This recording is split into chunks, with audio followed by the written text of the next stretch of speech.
Imagine your boss walks up to you and says, "Hey, I need you to move this rock." You look at the rock. The rock weighs 25 tons. You look back at your boss. "Also," he says, "it's in Wales. We need it in England. That's about 200 miles away. Oh, and we don't have wheels." This is not a joke. This is exactly what happened around 5,000 years ago. And somehow they did it. Stonehenge is a prehistoric megalithic structure sitting on Salisbury Plain in Wiltshire, England. When you see it for the first time, your brain does something weird. It refuses to accept what it's looking at. The outer ring is made of massive vertical stones, each one around 13 feet tall, 7 feet wide, and weighing around 25 tons, all topped by horizontal stones locked together with mortise and tenon joints. That last part is insane, by the way. Mortise and tenon joints. That's woodworking technique. Applied to 25-ton rocks, sitting on top of other rocks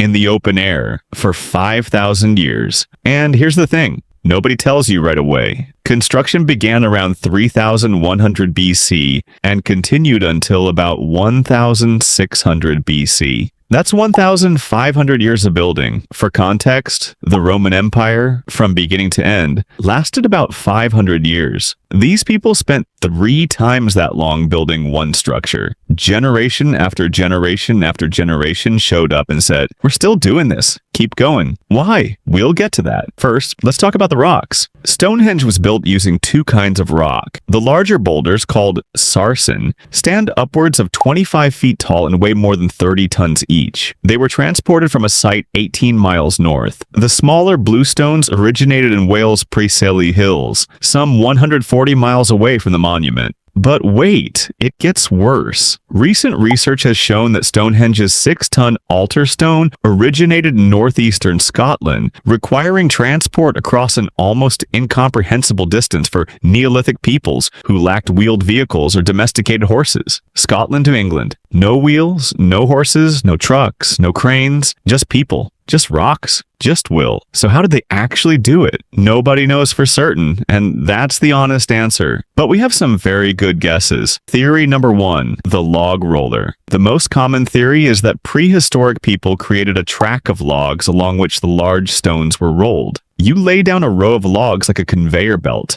put the stone on top, push it forward, then pick up the logs from behind and move them to the front, over and over, for hundreds of miles. Boring? Yes. Effective? Apparently. Theory number 2, sleighs and pig fat. I am not making this up. Lipid residue found in pottery at the nearby Durrington Wall site indicates ancient Britons may have relied on pig fat to grease a system of logs and sledges. They loaded the stones onto sleds, put the sleds on logs, and greased the whole thing with pig lard. And it worked. In 2016, an experiment found that 10 volunteers managed to drag a 1-ton stone at a rate of 10 feet every 5 seconds, more than 1 mile per hour. Theory number 3, balls and grooved planks. Researchers from the University of Exeter propose that Neolithic workers may have used wooden or stone balls and long grooved planks to slide the heavy slabs all the way from Wales. With a team of oxen, they estimate, Stonehenge's creators could have transported the massive rock some 10 miles a day,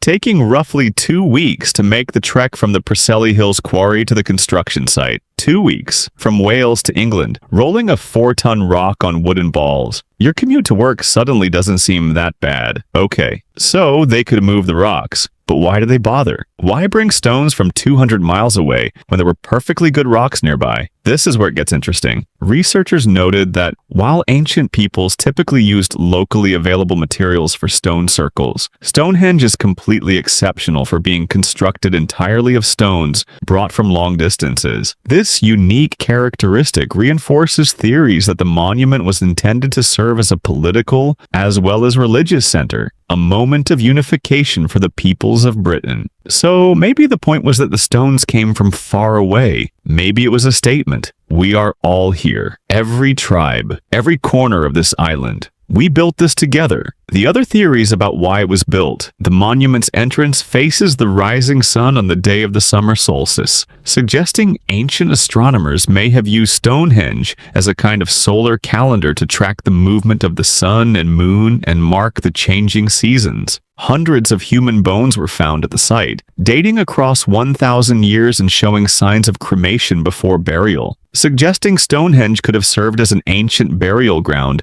as well as a ceremonial complex and temple of the dead. And perhaps the wildest theory of all, two of Britain's leading Stonehenge experts have suggested that the monument was a site of pilgrimage and healing, a kind of prehistoric Lourdes, a hospital made of giant rocks that people walked to from across the entire island. Here's what actually blows my mind about all of this. Some archaeologists believe that as many as 4,000 people may have arrived at Stonehenge each year during the winter solstice, a huge number when the entire population of the United Kingdom at that time would have been less than 10,000. Let that sink in. 40% of the entire population of the country showed up to this one place every year for 1,000 years. They had no cars, no roads, no internet to spread the word, and yet they came. Whatever Stonehenge was, cemetery, calendar, temple, hospital, symbol of unity, it clearly meant everything to these people, and they moved mountains to build it,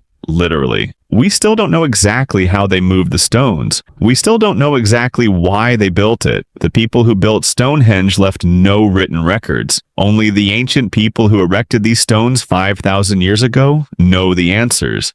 But every summer solstice, thousands of people still gather there to watch the sun rise through those ancient stones. 5,000 years later, still showing up. Maybe that's the real mystery, not how they built it, but why we can't stop coming back to it. If you want to see what Stonehenge looks like at sunrise on the solstice, honestly, just Google it. It's worth it. Okay, you watch the main video. You think you know Stonehenge? You don't know Stonehenge. Here are the facts they don't put in textbooks. Fact 1. The builders weren't who you think. Most people assume the Druids built Stonehenge. Wrong! The Druids didn't even exist yet when Stonehenge was being built. Stonehenge started around 3,100 BC. The Druids showed up roughly 2,000 years later. That's like crediting Christopher Columbus for building the pyramids. The actual builders were Neolithic farmers. Regular people, no special religion, no mystical powers. Just farmers who decided to move giant rocks across the country for 1,500 years. Fact 2. It used to look completely different. The Stonehenge you see today is not the original Stonehenge. Not even close. The first version, I built around 3,100 BC, was just a circular ditch with wooden posts inside. No giant stones at all, just wood and dirt. The giant stones didn't arrive until about 500 years later, and over the next 1,000 years they kept rearranging everything. Moving stones, adding stones, removing stones, like the world's heaviest furniture rearrangement project. What you see today is basically the unfinished, partially collapsed version of the final design. Fact 3, some stones are missing. Here's something that bothers archaeologists more than they admit. The original design called for many more stones than what's standing today. Where did they go? Some fell over and broke. Some were stolen by locals in the medieval period who used the rock for building material. Some are still buried underground and haven't been excavated yet. So when you look at Stonehenge today, you're looking at ruins. The complete version would have looked dramatically more impressive. Fact 4. The acoustics are insane. Researchers discovered something nobody expected. When you stand inside the Stonehenge circle and someone speaks, the sound bounces off the stones in a very specific way. It creates a natural echo chamber effect. Some scientists now believe this was intentional, that Stonehenge was designed to amplify sound during ceremonies, chanting, music, ritual, a 5,000-year-old speaker system built out of rocks. Fact 5. There's a whole hidden landscape underground. In 2014, archaeologists ran ground-penetrating radar across the entire area around Stonehenge. What they found completely changed everything. Buried underground, invisible to the naked eye, there are at least 17 previously unknown monuments, smaller shrines, burial sites, ritual pits, an entire hidden landscape of prehistoric activities surrounding Stonehenge that nobody knew existed. Stonehenge isn't just one monument. It's the center of an entire ancient city, most of which is still underground. Outrow 5 facts, 2 minutes, and we've barely scratched the surface. The more you dig into Stonehenge, literally and figuratively, the stranger it gets, which is exactly why people are still digging.